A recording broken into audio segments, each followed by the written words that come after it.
Tú eliges la especialidad, nosotros te damos las herramientas. Escuela de Especialidades de la Fuerza Aérea de Chile. Asociación Regional de Canales de Televisión de Señal Abierta de Chile. Arcatel presenta Portavoz Noticias. Hola, ¿qué tal? ¿Cómo están ustedes? Bienvenidos y bienvenidas a la entrevista del domingo de Portavoz Noticias. A partir de agosto, el sueldo mínimo subió a 400.000 pesos. Es el mayor reajuste en 29 años. Y este aumento es una buena noticia para 1 millón de personas que ganan el salario mínimo en nuestro país. Sobre el subsidio a la canasta básica, del bono invierno, de la reducción de la jornada laboral a 40 horas semanales y la posible extensión de los feriados en estas fiestas patrias, vamos a conversar junto a la ministra del Trabajo y Previsión Social, Janet Jara, que está con nosotros. Ministra, muchísimas gracias y bienvenida a esta conversación con las regiones de Chile. Hola, muchas gracias por invitarnos, Scarlett, y felices de poder estar también informando a las regiones de todo el país. Lo primero que le quiero preguntar, se nos acercan rápidamente las fiestas patrias, ¿tendremos un descanso extendido? Ustedes ya han enviado el proyecto al Parlamento y hay buena voluntad, por lo menos de la Cámara de Diputados, porque allí surge la idea, ¿verdad? ¿Habrá una urgencia para discutir esto? ¿Qué es lo que está pensando la moneda? Bueno, lo primero que queremos señalar que es muy importante acoger, ¿cierto?, esta petición que nos hace la misma Cámara de Diputados y Diputadas a fin de poder declarar feriado el día 16 de septiembre. Y se hace también mirando en perspectiva lo que han sido, Scarlett, los últimos 2 años, los cuales hemos tenido dificultades producto de las cuarentenas, también producto de los aforos y, por cierto, también de la situación sanitaria. Así que creemos que es muy bueno tener posibilidad de compartir con la familia, de trasladarse, de ir a ver a los familiares, que hace mucho tiempo uno no ve. Y el contexto de nuestras fiestas patrias, que son un momento de orgullo nacional, nos parece que es la fecha adecuada. Así que el presidente estableció acoger esta petición que le hace la Cámara de Diputados y Diputadas. El proyecto de ley se ingresó durante esta semana y el lunes, a partir de mañana, se va a empezar a discutir en la Cámara de Diputados y Diputadas, donde se va a dar cuenta de la urgencia, porque tenemos claridad que esto tiene que ser legislado rápidamente, en primer lugar, porque existe la voluntad de los parlamentarios y las parlamentarias, pero sobre todo, Scarlett, porque les va a permitir también a las familias planificarse. Esto además creemos este feriado va a contribuir a temas como el turismo, la hotelería, los servicios, los restaurantes y los mismos fonderos, ¿no? Así que esperamos que tengamos unas buenas fiestas patrias y que podamos compartir harto y también tener un minuto de despeje, porque sin duda la vuelta a la presencialidad, por otro lado, todos los efectos que ha dejado, ¿cierto?, la pandemia, han afectado bastante elementos de la vida de las personas, incluido también la convivencia, así que creemos que va a ser un buen espacio esto.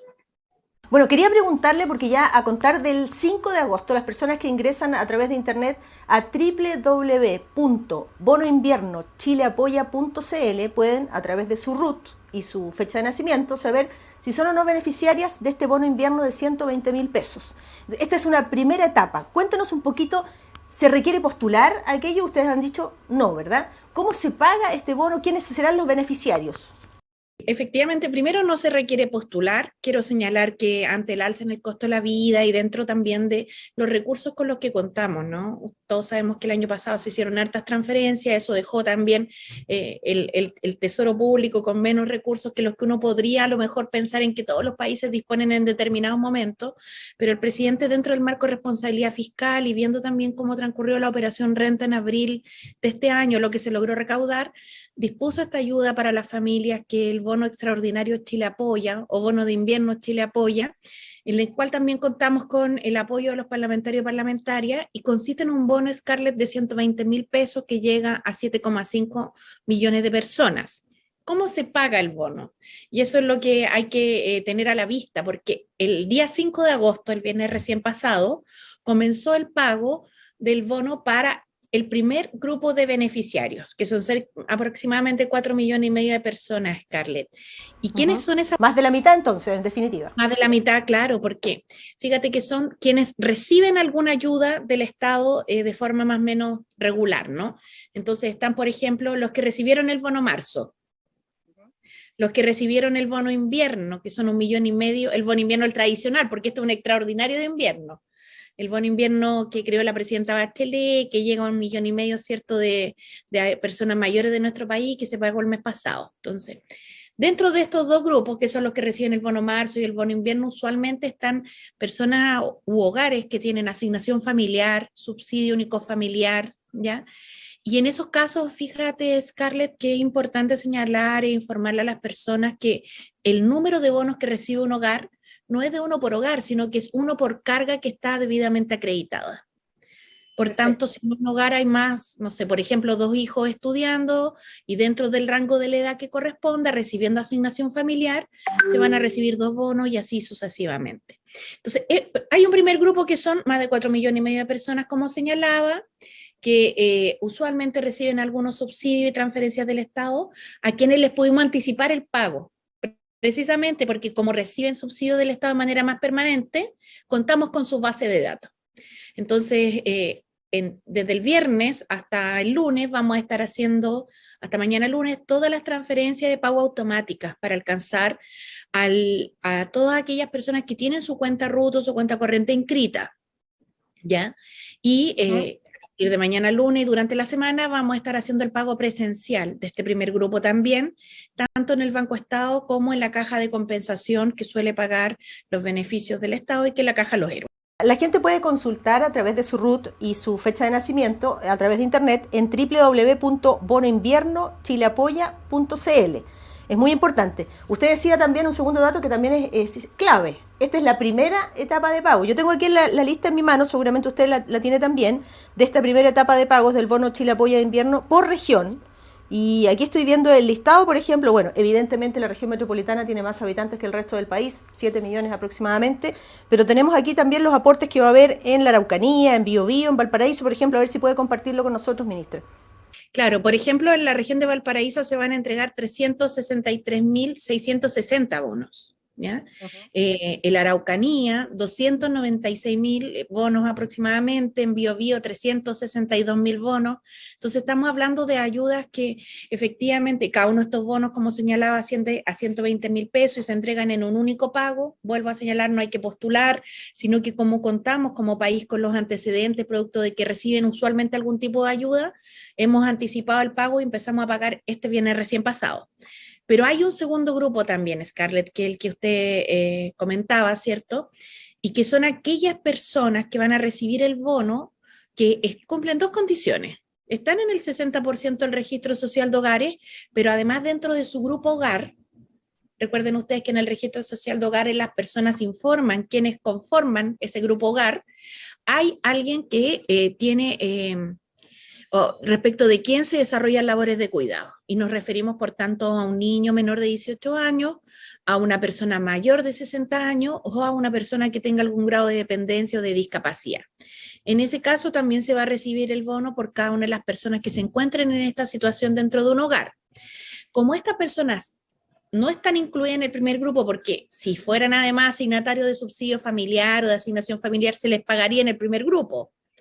Pero aquellas que no estuvieran incluidas en el primer grupo van a ser pagadas en el tercer grupo, que va a partir el pago la tercera semana de agosto, porque hemos comprometido con el Parlamento a pagar dentro de este mes, habíamos comprometido empezar a pagar la tercera semana de agosto, pero pudimos anticipar, ¿cierto?, para más de 4,5 millones esta noticia y empezar a pagar antes, lo cual, por cierto, es una buena noticia, porque las familias sabemos que están esperando esta ayuda. Bueno, la segunda etapa, entonces, que es para quienes están en el 60% del registro social de hogares y tienen una persona a su cuidado, parte entonces la tercera semana de agosto y quien tenga duda, porque nos salga, por ejemplo, Scarlett, en la primera nómina, que querimos esperar hasta la tercera semana de agosto, porque ahí efectivamente va a empezar la segunda etapa de pago. Sin perjuicio de lo anterior, como usted señaló, en bonoinviernochileapoya.cl o en chileatiende.cl o incluso en el número 101 se pueden consultar con su RUT para saber cuándo les toca el bono. Ya, reiteremos finalmente entonces que es un pago único de 120.000 pesos destinados a 7,5 millones de personas, y la pregunta que se hacen todos es si se va a incorporar liquidez, dinero al mercado, ¿verdad?, que va a comenzar a circular. ¿Por qué entonces, dice el gobierno, no va a seguir incrementándose la inflación? Los precios están por las nubes, el bolsillo de todos tiembla, ministra. Sí, la verdad es que el ministro Mario Marcel, el ministro de Hacienda, ha sido bien claro en explicar esto, ¿no? Por un lado, ha acotado el impacto que tiene un bono de esta naturaleza, tanto en cuanto al monto como al número de personas que se llega en su efecto en la inflación. Es decir, la inflación que produce una transferencia o un subsidio, una ayuda como esta, está acotado en su impacto en la economía. Pero por otro lado también como gobierno, y el presidente Boric ha sido muy claro en esto, necesitamos llegar con ayuda a las familias. Entre otras cosas, porque esta discusión es bien interesante, ¿no? Porque, por cierto, la inflación afecta a todas las personas, pero sin duda la cantidad de recursos que una familia más vulnerable destina para pagar los productos que son indispensables en proporción es mayor que otras familias. Y hay que apoyarlas, por tanto. Hay una proporción mayor porque son bienes de consumo que no son prescindibles, ¿no? Bienes de consumo que son indispensables para mantenerse. Entonces hay que buscar un justo equilibrio en el cual optemos con los recursos fiscales por un lado, por otro lado acotemos los impactos que esto puede tener en términos macroeconómicos, pero asimismo también cumplamos con lo que el presidente nos ha señalado en torno a llegar con las ayudas a las familias. Así que creemos que este es un elemento que está presente no solamente en la discusión pública que se hace, sino que también en el diseño del bono y de cómo poder llegar a apoyar a quienes más lo necesitan hoy día. Cuando el gobierno toma la decisión de subsidiar la canasta básica, ¿qué significa eso en términos simples y cómo le llega a las familias? El 1 de agosto, como tú sabes, en primer lugar se empezó a pagar la segunda etapa del salario mínimo, porque subimos en mayo a de 350 a 380 y ahora en agosto de 380 a 400 mil pesos. Y cuando acordamos el salario mínimo con la CUT y con la mayoría de las pymes, porque las pymes además cuentan con un subsidio para poder absorber este costo, acordamos también otras cosas, producto también de la preocupación en el alza en el costo de los alimentos que componen una canasta básica. Eso fue el aporte complementario que se llama, ¿ya? Y que es una suma de dinero que busca expresar cómo los bienes de una determinada canasta de alimentos van variando en el tiempo. Ese aporte se paga junto con la asignación familiar y el subsidio único familiar que lo reciben las familias todos los meses. Lo empezamos a pagar en julio, retroactivamente desde mayo. Entonces, primero, la asignación familiar y el SUF se reajustaron igual en el mismo porcentaje que el salario mínimo, subieron un 14%. Pero en segundo lugar, además, se les sumó este aporte complementario por cada carga y hoy día se está pagando esto en régimen hacia adelante porque sabemos que las familias necesitan apoyo en este periodo porque evidentemente la inflación ha estado más alta de lo que todas y todos hubiésemos querido. Vamos a tener que hacer la pausa, ministra, pero los invito a seguir en esta conversación muy atentos. Nos queda por hablar el reajuste al salario mínimo, yo decía, el más alto en 29 años. Nos queda por hablar la reforma al sistema de pensiones. ¿Cuándo vamos a tener una jornada laboral más cortita de 40 horas semanales? Se lo vamos a preguntar a la vuelta a la ministra del Trabajo que nos acompaña este domingo. Pausa y regresamos de inmediato. En este plebiscito constitucional, todas y todos tenemos una línea que escribir por nuestro futuro. Por eso queremos pensar en estas líneas como algo que nos une. No en líneas que limitan, pero sí en las que nos conectan. Líneas que sean rectas, porque es la forma más corta para juntarnos. Hagamos líneas que unan miles de puntos con tu punto de vista, con tu opinión, con tu línea de pensamiento. Dentro de un territorio que de lejos parece una sola línea. Líneas que unen personas, líneas que dibujan caminos, líneas de conversación para escribir la línea que queremos seguir, dialogando, escuchando y respetando las diferentes líneas de pensamiento. Por eso esta vez no solo tienes el derecho, sino también el deber de ir a votar, para elegir juntos el Chile que queremos ser.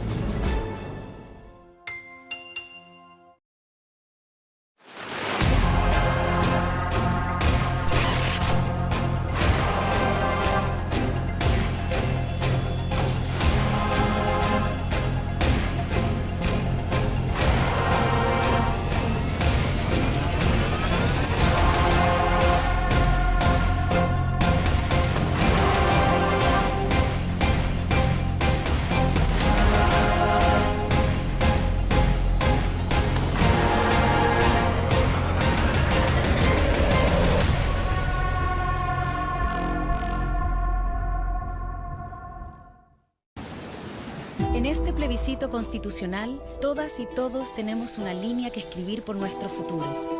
Por eso queremos pensar en estas líneas como algo que nos une. No en líneas que limitan, pero sí en las que nos conectan. Líneas líneas que sean rectas porque es la forma más corta para juntarnos. Hagamos líneas que unan miles de puntos con tu punto de vista, con tu opinión, con tu línea de pensamiento.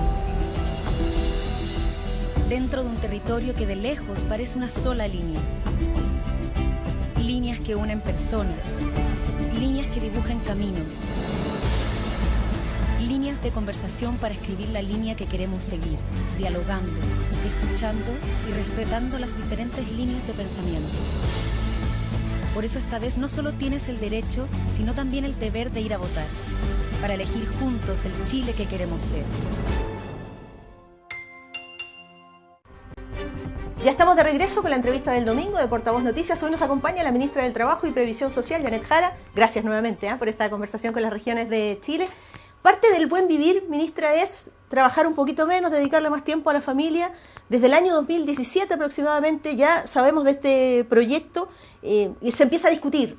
¿Habrá que reducir la jornada laboral? Sí, dicen en el gobierno, 40 horas semanales, pero ya sabemos de una lista larga de 660 y más empresas pequeñas y medianas que dicen nosotros estamos dispuestos, queremos aspirar a este sello de las 40 horas. Le pregunto ahora, ¿y qué pasa con las grandes empresas? ¿Hay disposición? Primero, efectivamente, lo que hace el sello, Scarlett, es reconocer a los que ya se anticiparon al cambio legal. Y llevamos 666 empresas, no se me olvide el número por lo curioso, ¿no? Claro. Sí, que han hecho esta adaptación de jornada laboral pensando precisamente en la calidad de vida de sus trabajadores y trabajadoras, muchas en acuerdo, otras como una decisión del propio empleador y otras también como parte del proceso de negociación colectiva. Así que aquí distintas fórmulas han servido para un mismo objetivo. Y en materia de, yo diría, de tamaño de empresa, hemos tenido la posibilidad de estar recibiendo durante un mes que transcurrió del 13 de junio al 14 de julio, Scarlett, más de 190 organizaciones de empleadores y de trabajadores de distinto tamaño, así como también universidades y centros de investigación que vinieron a presentarnos sus propuestas, sus comentarios respecto de la reducción de jornada de 40 horas. Es muy interesante conocer que hoy día Chile ha cambiado, yo diría, sustantivamente de cuando se ingresó el proyecto de ley el 2017, ¿no? Que lo ingresó nuestra ministra vocera de gobierno, Camila Vallejo, y la diputada Carol Cariola. Bueno, de partida el gobierno se opuso, el gobierno en la época se opuso, pero además también hubo harta resistencia, yo diría, de distintos sectores también de empleadores. Y hoy día hemos hecho muchos esfuerzos, todos y todas, para poder avanzar. Así que esperamos que el proyecto, bueno, el presidente va a anunciar prontamente las indicaciones, pero esperamos además que el proyecto, en vez de contar con la oposición que en su minuto tuvo, hoy día pueda también contar con los apoyos necesarios, porque hay un convencimiento de que nos merecemos una vida que tenga una jornada laboral más justa, poder compartir más tiempo con la familia, poder dedicarle más tiempo a los niños, a nuestra propia salud mental, digamos, a la convivencia. Pero además, yo creo que Chile ha cambiado bastante. Mira, te voy a contar algo respecto de los grandes empleadores. Hace una semana y media más o menos nos entregamos 40 sellos por 40 horas a 40 empresas. Y dentro de la amplia convocatoria que tuvimos de la y los parlamentarios que han impulsado esto, así como también de otras actorías, me acompañó en el escenario entregando sellos por las 40 horas el presidente de la CPC y el vicepresidente de la CUT. Entonces somos un país que también va entendiendo que los procesos de cambio y una vía más amable para todas y para todos son necesarios. Obvio que uno también tiene algunas diferencias porque evidentemente también hay representaciones de sectores que son distintos, pero en lo medular. Y es legítimo por lo demás, claro. Por supuesto, pero en lo medular es donde yo creo que hemos ido avanzando en un buen acuerdo para el país. Más de alguien estará pensando, ¿será este el momento para retroceder en las horas de trabajo cuando la economía comienza a arrastrar el poncho y todos vemos con preocupación lo que comienza a pasar, no solo por factores internos, sino también externos? Entiendo la pregunta, pero lo cierto es que cuando el proyecto de ley o las indicaciones al proyecto de ley, porque como se llamaba esto, un proyecto de ley que presentó Camila Vallejo en su origen con Carol Cariola, se presente, va a ser para impulsar el proceso legislativo que esperamos que se resuelva, por cierto, en el más breve plazo posible. Imagínate los años que han transcurrido, Scarlett, claro. Si hubiéramos implementado la reducción con gradualidad ya tendríamos 40 horas. 5 años han pasado. Claro, pero el proyecto de ley va a tener una implementación paulatina en el tiempo.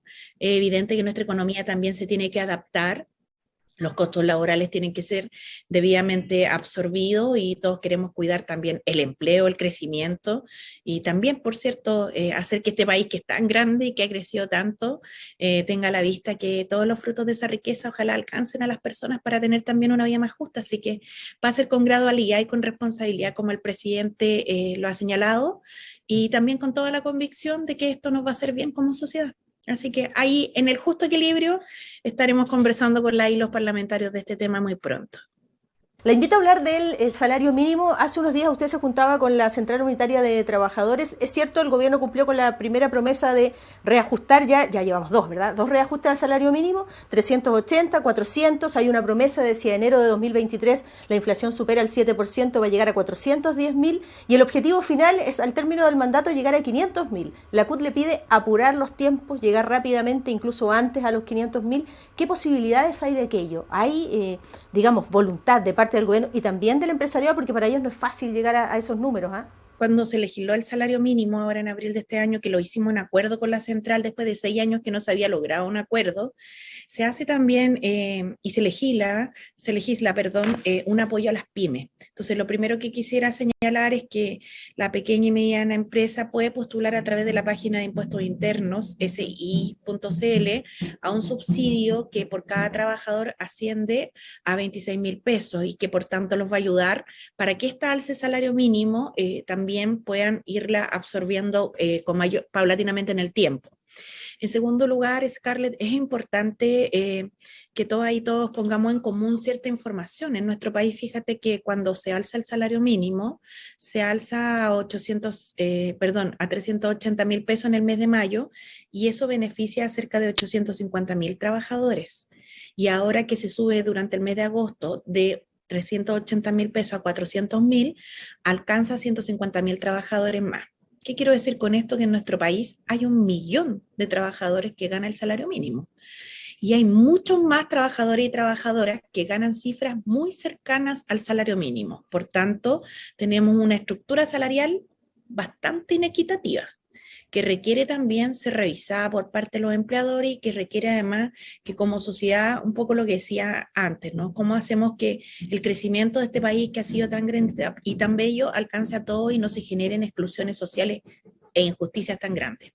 Hoy día estamos en un desafío importante porque estamos viviendo un proceso de desaceleración económica, estamos viviendo la salida de una crisis sanitaria, pandémica, inesperada. Yo creo que ninguna de nuestra generación había vivido una situación así, y también con factores internacionales que han afectado bastante los temas económicos.